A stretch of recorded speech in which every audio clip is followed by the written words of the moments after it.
This is We the Sales Engineers Podcast, show 192. Welcome to We the SEs Podcast, the show for sales engineers by sales engineers with your host, Ramsey Majaba. What's up, SE Nation? Welcome back to another video, or a podcast in this case. And we have a different kind of guest. So my guest today, his name is Jason Clutter. He's not a sales engineer. He's not in technology, but he is in sales. And he wrote a book about selling with great enthusiasm. And I see a lot of SEs struggling with that, in the sense that I was talking to a person today who said some SEs that he knows don't want to jump on discovery because they don't want to be considered sales. Well, the fact of the matter is sales engineers are in sales, whether you call them sales engineers or any other title available. We are in sales.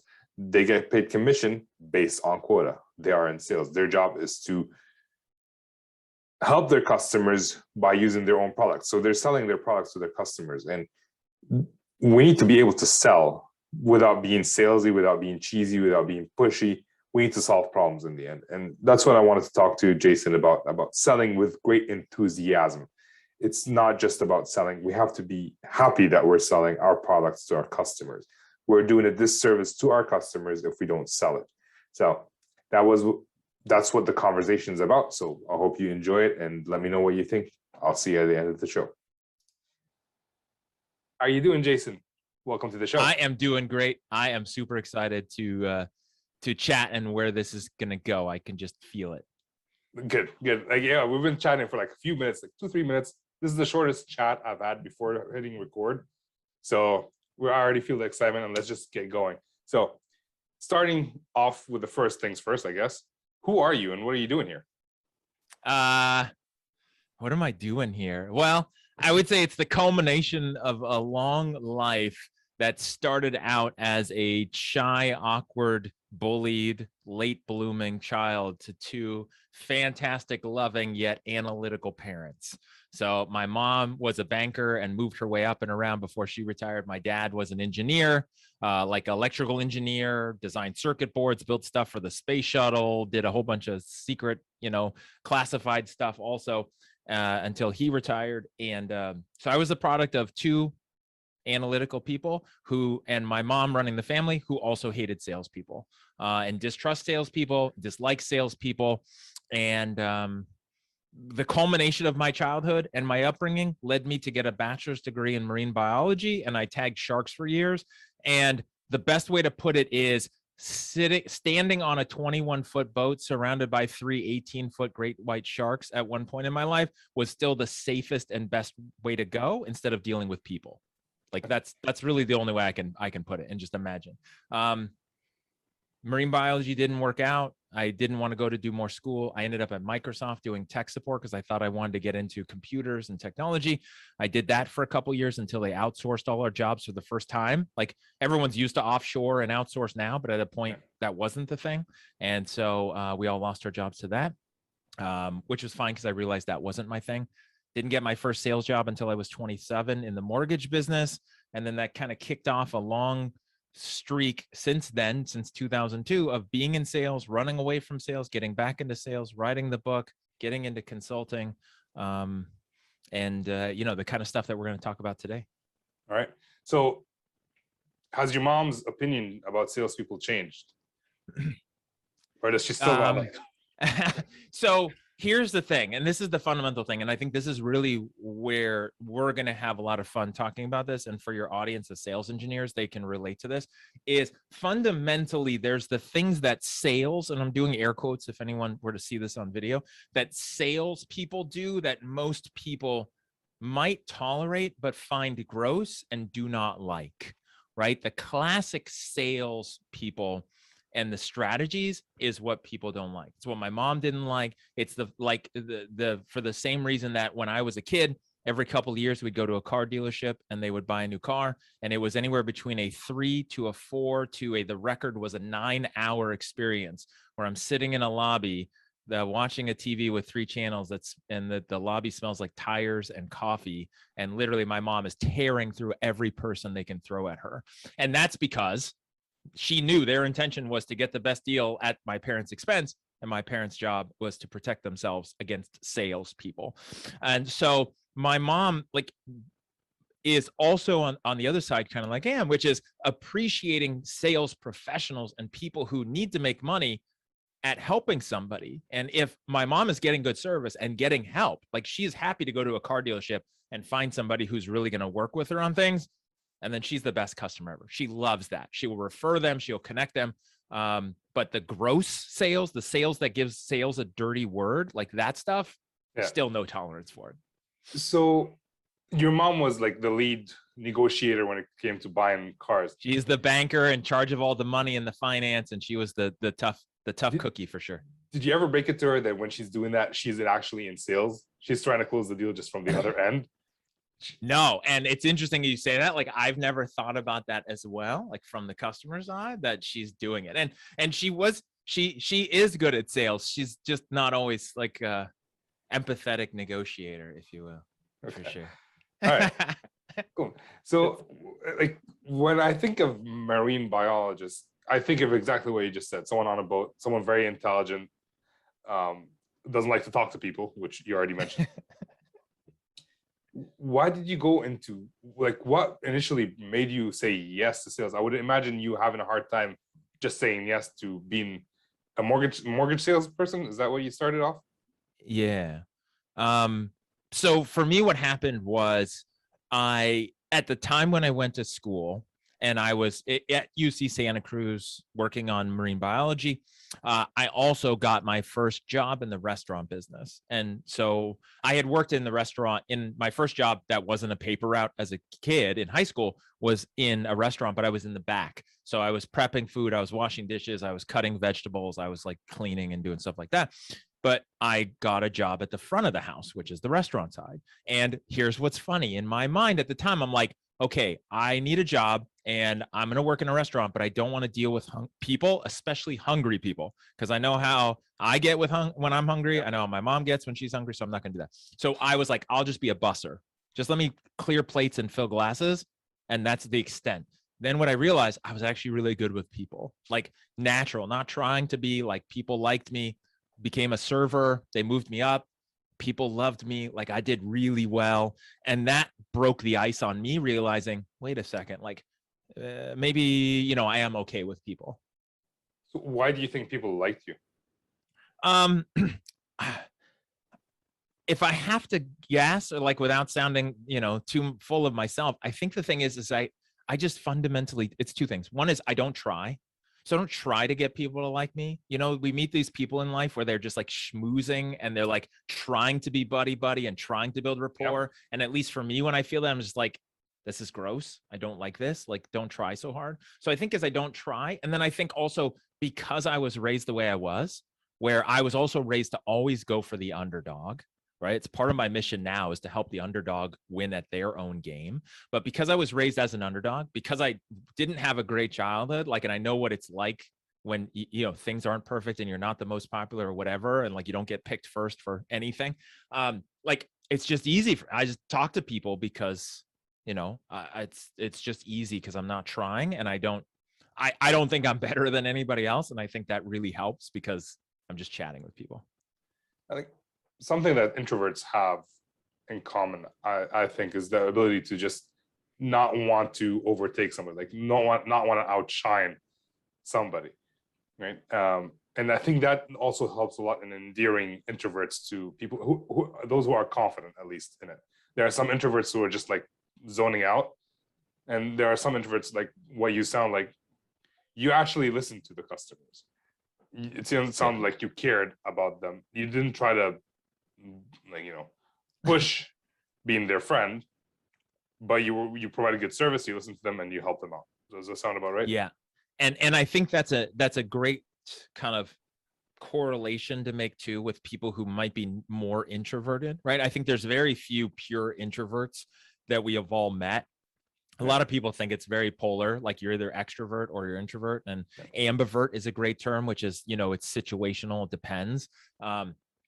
You probably never met a pure introvert because you wouldn't meet them because they were purely in their house and they don't go out. But I think the thing is because the introvert type person doesn't feel comfortable being the center of attention. Not just doesn't need to be the center of attention, doesn't feel comfortable being the center of attention, doesn't want to be the center of attention, they will naturally make the other person the center of attention, right? Like when somebody asks me about my background, and this is a podcast, so I want to answer questions and I want to kind of give everyone like the background of why I think what I know about sales could help sales engineers who are going to be more analytical and stuff like that.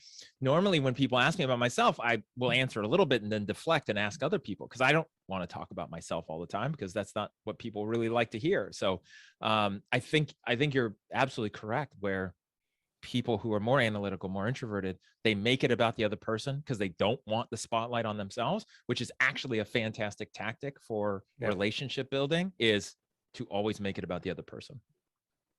Nice. And then you said you ran away from sales a few times. I did.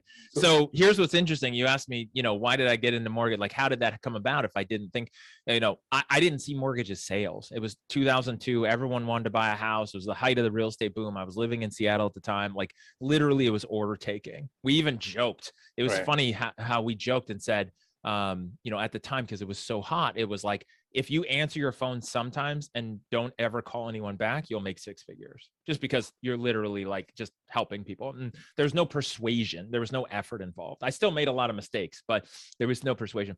And it wasn't until years later, when I was helping people in foreclosure, that I realized what actual sales was. But I didn't even give myself a sales title for a very long time.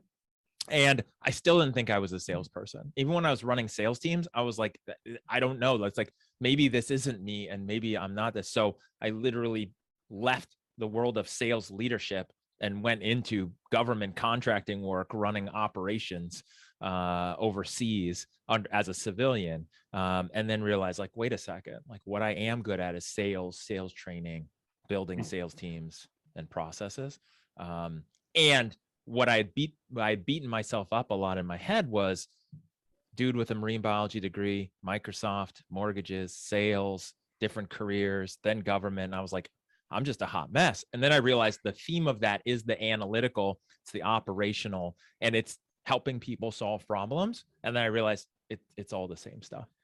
So, like, did you hold technical work on a pedestal and that was higher than sales, and you felt like you kind of took a step down to go into sales?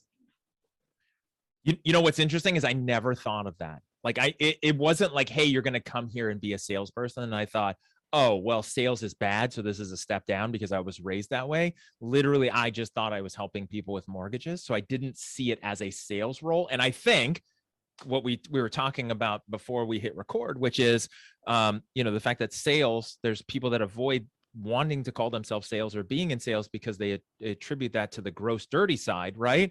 But the thing is that there's so many careers that are actually sales and selling, might not have that title, but you're doing the same thing. You're just doing it in a different way that doesn't scream pushy salesperson. And then there's people who get into a role where it's supposed to be sales, like a sales engineer or like a salesperson, and they avoid it and they go the other extreme, and an order taker.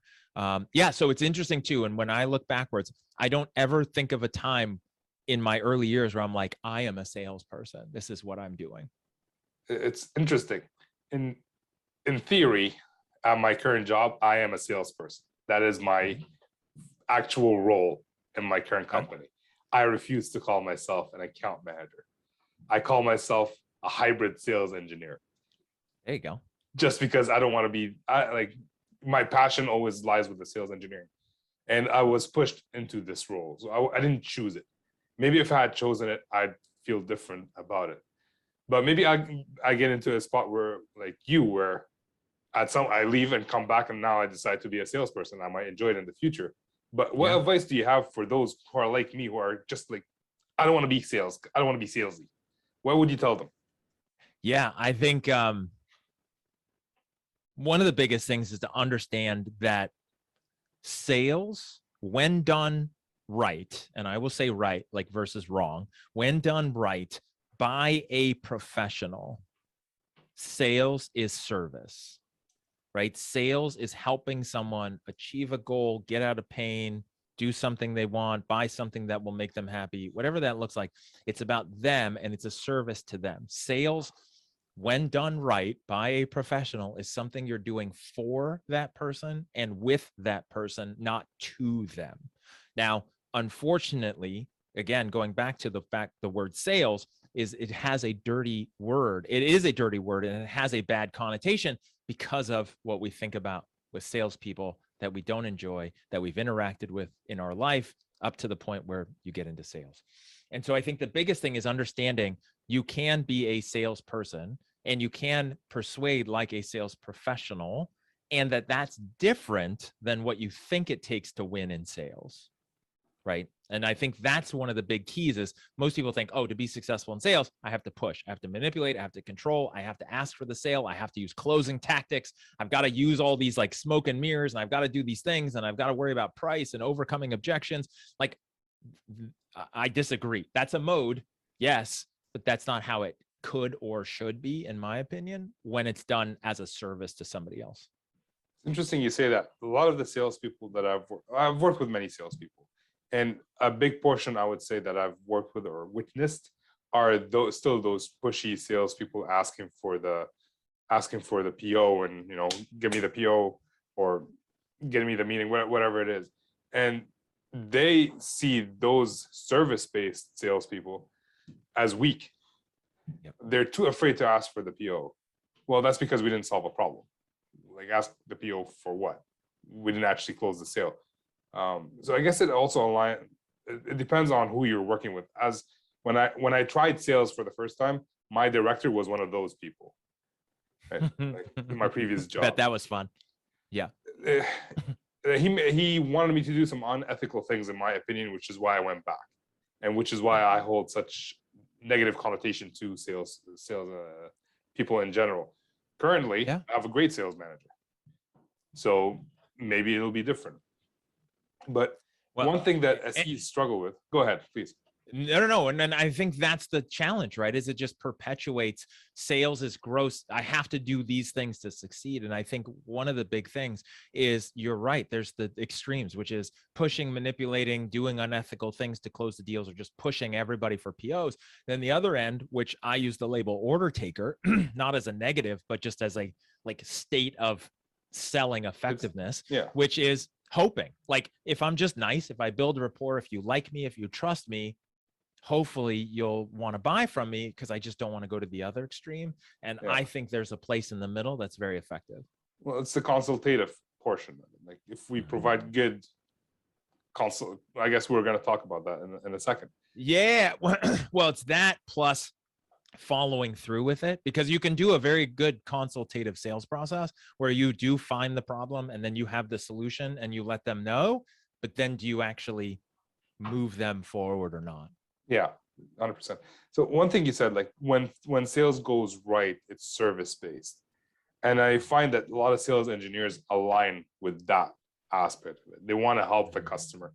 If their solution is not helping the customer, they don't want to keep pushing and all that. Yeah. But they're also afraid of being considered that pushy salesperson. So they're holding back all the time. They're worried about being conceived as salesy. Or perceived. I don't know if conceived is the wrong word. Perceived. I'm an immigrant, so whatever. Perceived as salesy. And you have a book right behind you that has a very nice title to it. And I guess you wrote it. So can you talk to me a little bit about it and how that can help sales engineers? Yeah. So the book is Selling with Authentic Persuasion. The subtitle is Transform from Order Taker to Quota Breaker. And really, it's that culmination of everything I learned, like being a guy who I was not raised in a sales household. I was raised in an anti-sales household, because there's a lot of people out there who write books and do training and do coaching where mom or dad was in sales, or the family had a business. They grew up selling and hustling people from a young age, and like that was their thing. That's not my thing. So the authentic persuasion formula is both you being you and bringing those strengths, because I thought I had to be someone else to be successful in sales, other than the analytical person that tried to solve problems and get all the data and then solve with actual data and facts and figures. I thought it was about happy hours and schmoozing and rapport and pushing people. And so I was like, I must be doing this wrong because I'm not. And then I realized, no, this is actually really effective for me. And everyone has their thing, like whatever their strength is. And then the persuasion piece is just actively having a role in moving people forward, which I think is so key. And one of the things you touched on in asking this too was you're trying to solve a problem. I think one of the biggest things that gets in the way of people who are struggling to be effective in sales, or they don't want to seem salesy and pushy, is that they don't truly understand two things. One is, why does that person want or need what you're selling? It's like the biggest thing I've been training and speaking about this year is, as a salesperson, if you have any capacity as a salesperson in your role, with the other person you're speaking to, you need to know why they need or want what you're selling, right? Not, and this is what tricks salespeople a lot, is not why you think they should want it, not why your company told you they should want it, not why your company told you everybody should want it because it's the most amazing solution ever, but why does that person want or need? Why? At the deepest level. And all of your efforts should be on uncovering that with questions in the discovery phase, using empathy, active listening to get that. Once you have that, now it's about, do you have the solution for it? If so, or the ability to help them? Great. Now, at that point, it is your duty and responsibility to help them. And not from I need to make my quota, I need to make my numbers.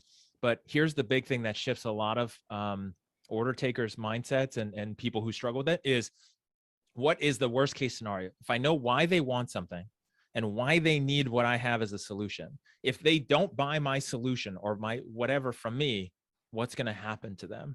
And essentially, if I don't help them move forward, I have failed them. I've actually failed them. I've actually let them down. Yeah. So you're basically doing them a disservice by not Correct. following through. And that's something SEs struggle with. Like, I don't want to bring up this. We just sold them that. I don't want to bring this up because now it seems like I'm just doing stuff for the sake of doing stuff. But if it actually solves the problem. And the biggest thing is so here's the number one tip for all the SEs listening is, when in doubt, do the opposite of what you think a salesperson would do.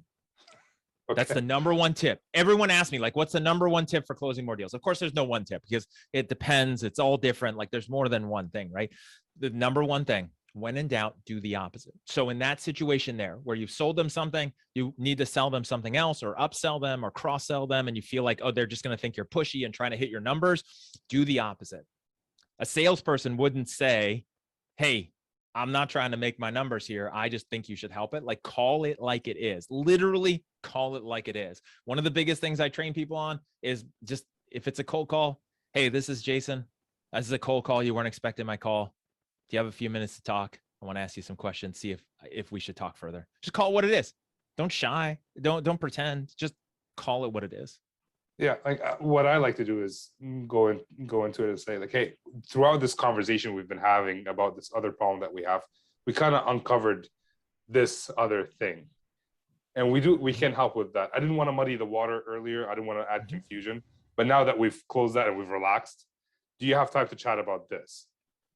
And I'll tell you, one of the best things you can do to help yourself down the road is also set the right expectations up front. And there's all these kind of terms you can do, like people call them different things as a strategy, but literally set the expectations, right? Before you even get into your discovery phase, which I call the empathy phase, because when it's done right, it also helps them feel like you care about them. But before you get into that, if that's an option that you might run into, say, I'm going to ask you a bunch of questions. I want to see how we can help you. There's also a chance there's ways I can help you with an issue now, and there might be some other parts, and we'll just take them one bit at a time. And I mention this now because I don't want you to be surprised and think I'm some salesperson who's just trying to upsell you more crap that you don't need down the road. Like, if there's things that will help you, I will tell you. And if there's nothing I can do to help you, I will also tell you, because I promise that's not the kind of thing that other sales group is going to say. One thing I would warn against, because SEs work with salespeople like in tandem, is not to throw shade at your salesperson. You want No, more like credibility. and what I see, because I've been in that role where I've been more of the sales engineer in different sales cycles where I'm brought in as somebody else, it's never to put them down. It's to set your own expectation. So if you're brought in the conversation, now it's you setting the expectation of what your part of this is. Like, I'm going to uncover this. I'm going to see what solutions there are. There might be multiple. Usually we deal with one at a time, but don't be surprised if I tell you, you know, after we do the first one, that there's more stuff you should do. I just wanted to let you know in advance. Nice. Yeah, that's a very good point. I like the way you kind of set that stage from the beginning. Right. Because then it's not a surprise. Because here's the biggest thing, right? And we all know this as customers, and this is really important, is we don't want to make a mistake. Fundamentally, everybody fears change, and they fear making a mistake for a bunch of reasons that we can or cannot get into, depending on how much time we have. But fundamentally, remember that they don't want to make a mistake. So we as customers know that. So our guards are up at various levels, depending on who we're talking to. And so here's the biggest thing. The best thing you can do as a salesperson, sales engineer, selling anything, is set an expectation, tell them what's going to happen, have that thing happen so that you're right that it happened, and then that will build trust, right? Hey, we're going to go through these questions, and if this is something you should buy, I'm going to tell you. Yeah. But then they go, okay, that's fair, right? And then if that happens, great. If not, you've set the expectation. I did want to take a step back. You said you realized that you didn't have to be one of those salespeople who does the schmoozing and the happy hour. How did you realize that? Sometimes it takes a long time for people to figure that out. You know, it's part of my underdog upbringing and kind of like not fitting in. I didn't fit in when I was in the mortgage business with the guys who were doing that, and that was their strategy. And I usually will keep myself separate. Like, if everyone's going one way, my brain defaults to wanting to go another way, just because of how I was raised. And so it's actually pretty easy. It's like, okay, if that's what everyone's doing, like, I literally don't even want to do that. And it didn't feel right. Like, for me, again, I didn't think I was in sales, so I didn't think I had to do a thing. So I thought, I'm just helping people. I literally, from the moment I was in the mortgages, I thought I was just helping people, and I didn't attach a different label to it. So it was actually easy, because then it was like, okay, how do I want to help people? Nice. So many things that are popping in my head right now. Something that, for some reason, when I first bought a house, I worked with a mortgage person. I worked with a couple of different mortgage ones. One just gave me the application and told me, all right, apply. Another one sat with us for like 3 hours and answered every question or talked to us about every line in the application, the contract, whatever it is. And right now, the world has shifted where most customers already have an idea of what they want. Everything's online. Where do you see salespeople fitting into like those product-led offerings and all that? I love this question. I'm probably going to go on a rant/tangent here for there a while. You go. I'll come back in a few minutes. Just warning, if you want to get yourself something to drink, Ramsey, I'll be back. No. So here's the big thing. And I love that you brought that up, because I think it highlights a couple of important things. One is, we have to stop assuming that if a customer, and again, we're talking sales engineers, which means you're not selling to consumers, you're selling to businesses because they need a solution, right? So automatically we're talking about B2B. But here's the fundamental thing, is it's not even B2C, B2B, enterprise, it's H to H, right? It's human to human. It doesn't matter what size organization, doesn't matter who you're talking to, they're still a human. They have their fears, doubts, worries, goals, hopes, dreams. They have all those things. But the world has changed from when we were kids, when I was a kid, where if you wanted to buy something and you didn't know how much a car cost, you waited until the Sunday paper came with the advertisement, or you went to the dealership and then the game ensued, right? There was no way to check it. The problem is most people in sales haven't shifted from that model. They think their job is to give facts, figures, features, benefits, stats, data, numbers, but everybody has, and I will say, within within arm's reach 24/7, because most people aren't good enough to put it in a different room at night. They have access to all the world's information. And in fact, I forget the stat. It was like there's more mobile internet connected devices on the planet than I think people who have access to electricity now. Yeah. Right. And so it's just a crazy stat. Yeah, So, but I the can problem believe is that. salespeople think their job is to give facts and figures, and it's not. Gotten even worse. Sorry to interrupt. Yeah. I've seen account managers, when they're asked a question, they just send the data sheet. It's not even the customer going to look for data sheets. Now it's the salesperson, instead of trying to figure it. Sorry, I didn't mean to interrupt, but like, I wanted to add to that. That makes me so mad to think about somebody would do that. And again, that's because the people in roles like that, account management, think their job is just customer service more than even sales, right? Depending on the organization, how it's structured. But they think their job is just to give information and knowledge. And so they're still stuck in that mode.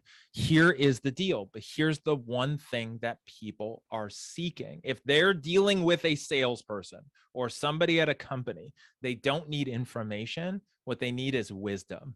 And it's the biggest thing I've been training over the last couple of years to help shift in people in selling roles, is that person is looking for wisdom.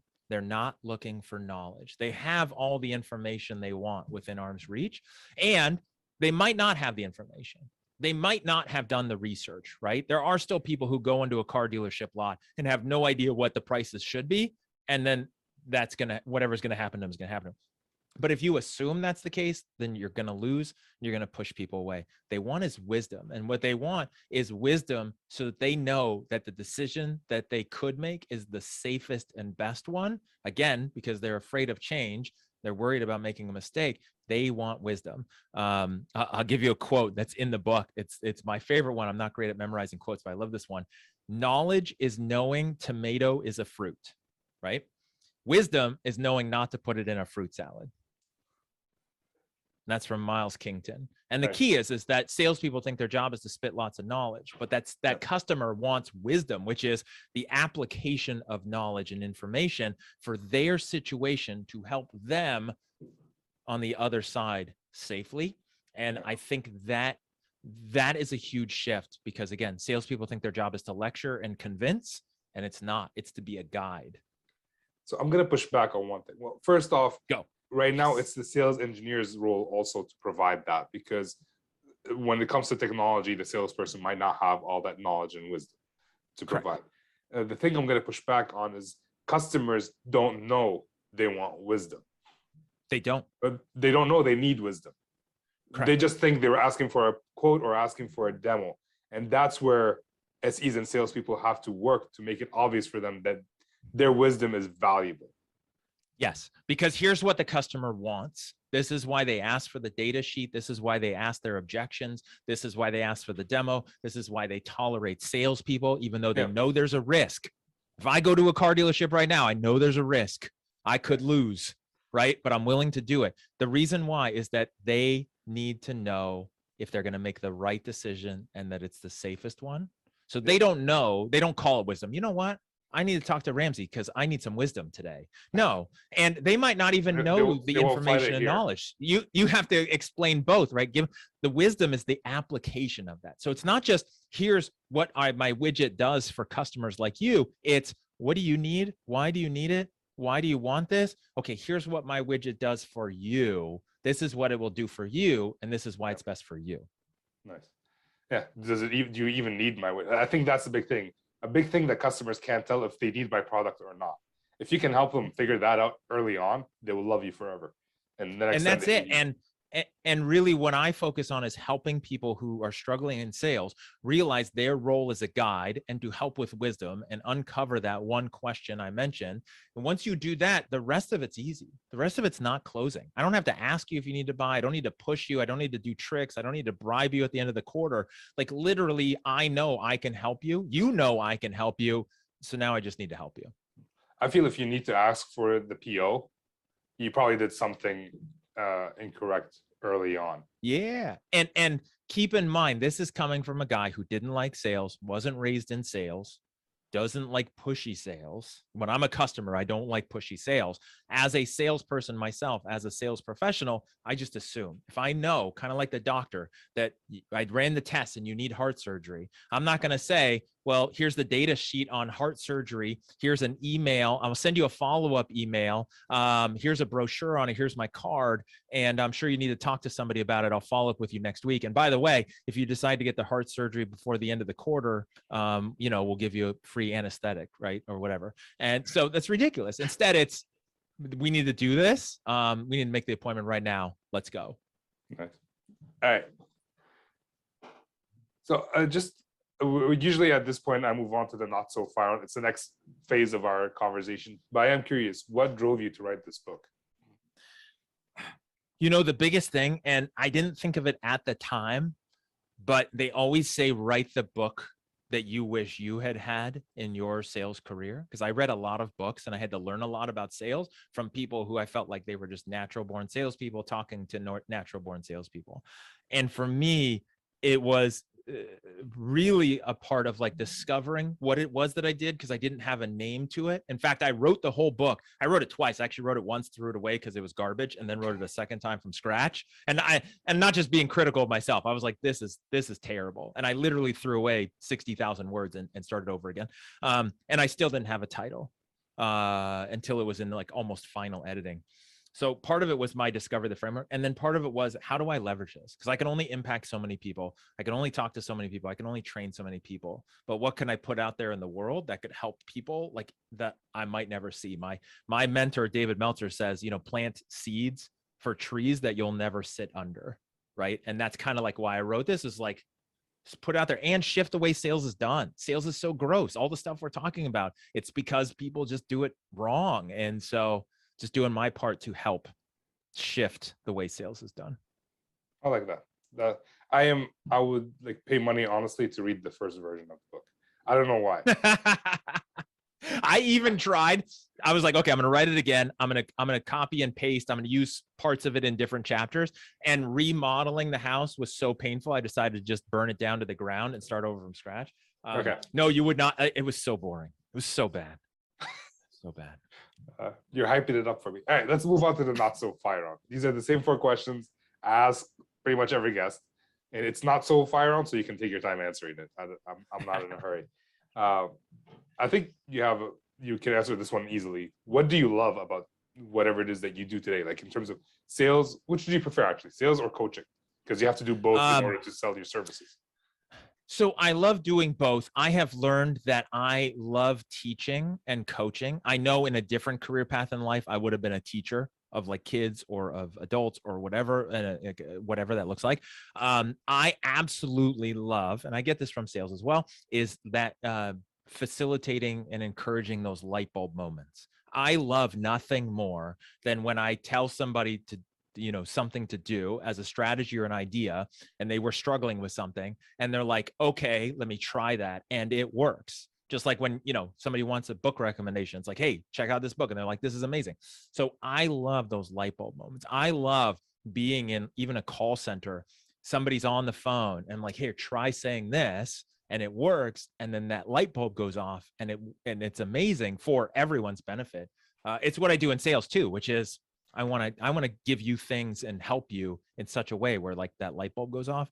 That's what drives me all day, every day. Doing these podcasts, like doing this kind of thing and this conversation with you, super fun for me and feels very fulfilling, because it's like, who could this trigger some light bulbs for and impact? I could do that all day. Well, I appreciate that. A lot of people who listen, SEs, might think of sales as their next step in their journey. So it's good to hear from a salesperson who probably was in their space, like in terms of like being technical and introverted. And although there's a lot of extroverted SEs, which I don't like to talk about because they don't exist in my brain. All right. So you kind of own your own business, right? Your own consulting business. Yep. Usually my question is, what would you change about what you do today? But since you own your own business, you can change stuff, I'm assuming. If not, please correct me. But let's say the question is, what have you changed recently that made a big impact on you or your customers? I think the biggest thing, and this is a great strategy too when it comes to sales as well, so I think it's very applicable, is doing less and offering less and being more narrow focused. One of my biggest problems in sales and even in my own business is trying to solve everyone's problems in every way I can and being everything to everybody. And you see a lot of salespeople who fall into that trap too, which is like, I can help everybody. I can help anybody. You and I even talked about this offline, Yeah. which is throwing some bad deals in the boat, right? People who shouldn't be there, or thinking that everyone is an opportunity and a target. And in my current business, I just have that where I feel like I can help any call center, any salesperson, any company. I mean, I even have in the last couple of years, I've had a retail furniture client. I've never worked retail and I've never sold furniture. I've had a commercial debt collection client. I've had product brand and merchandising B2B client who, sells to like Google and helps them put their logo on headphones for their teams. Like I've had all these things. I think I can help anybody with sales in any way possible. However, that then makes it hard for me to help that specific person so they know exactly how I can help them. So the biggest thing for me, and I think this, again, applicable for sales, is from going from being a generalist, like a general doctor who tries to treat anybody who comes in, versus a specialist who is like, I do brain surgery. Here's what I do, and I do it the best. And that's helped me and helped the people I talk to, because now it's like, here's the thing I do. Here's how I can help you the most. Anything happens from outside of that, that's great.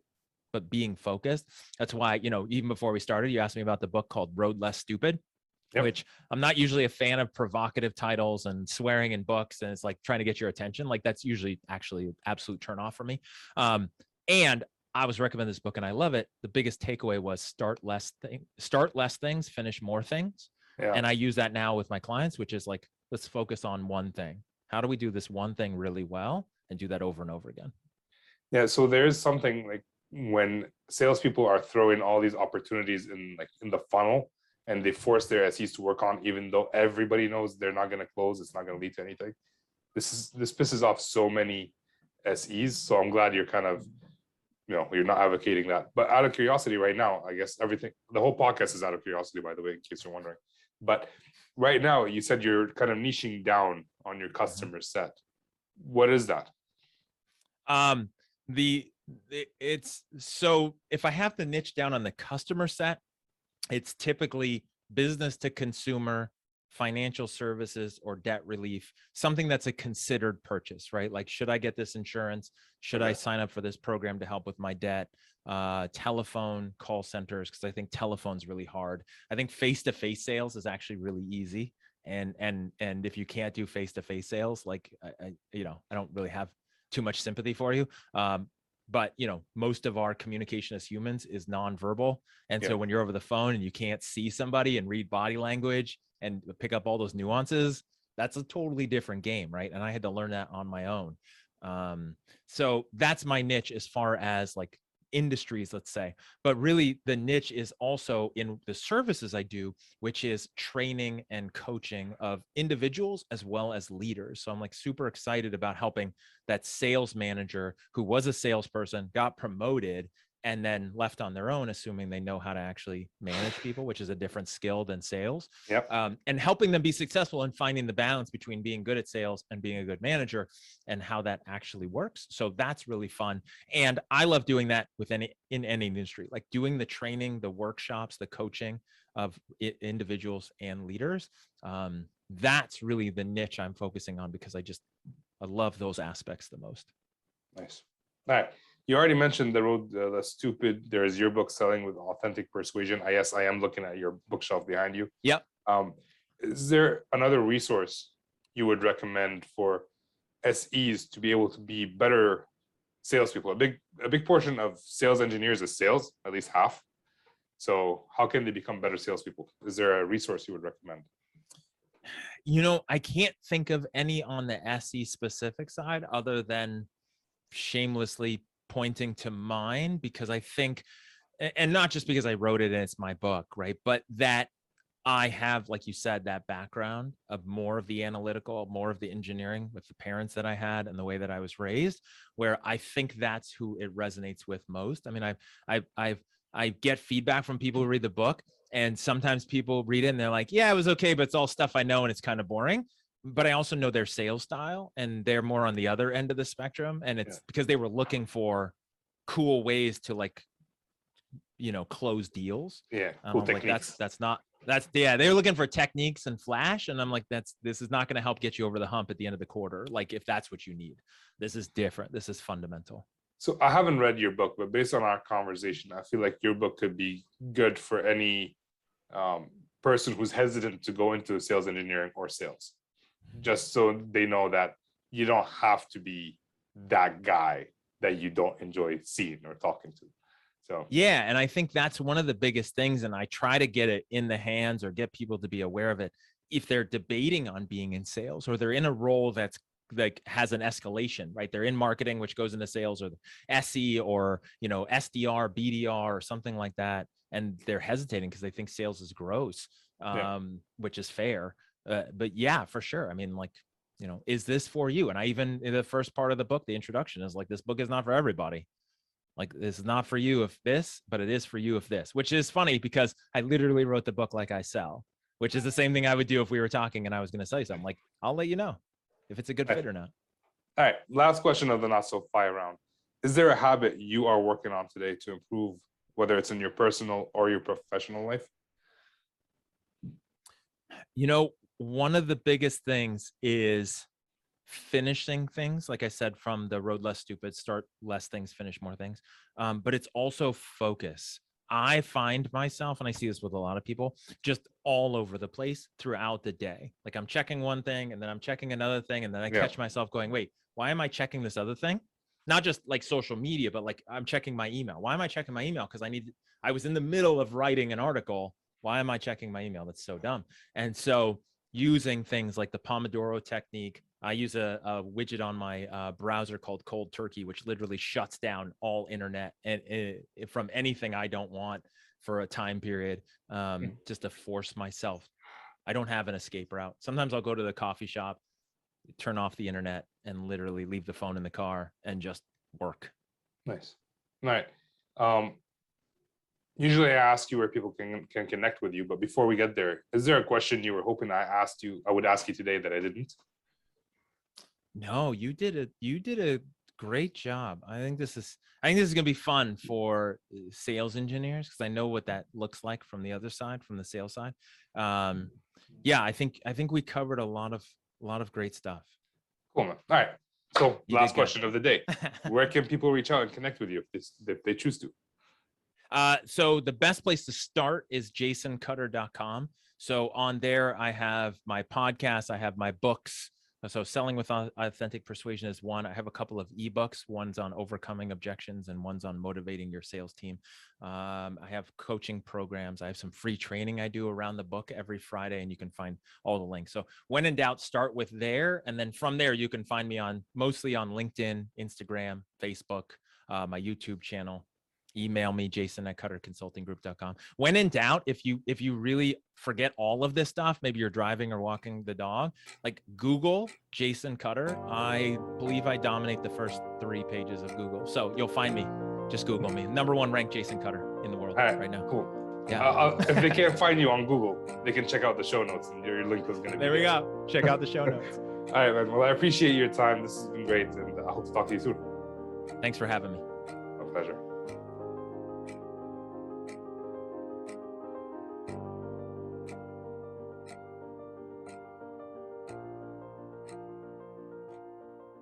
Thank you, Jason, for coming on. Thank you, as usual, for listening. And what do you guys think? I mean, Jason's story is kind of incredible, going from an introvert to a marine biologist to sales, not liking sales, jumping out. So it was interesting. And he had his own struggles, I guess, to fall in love with sales. And I have a struggle falling in love with sales and as pure account management.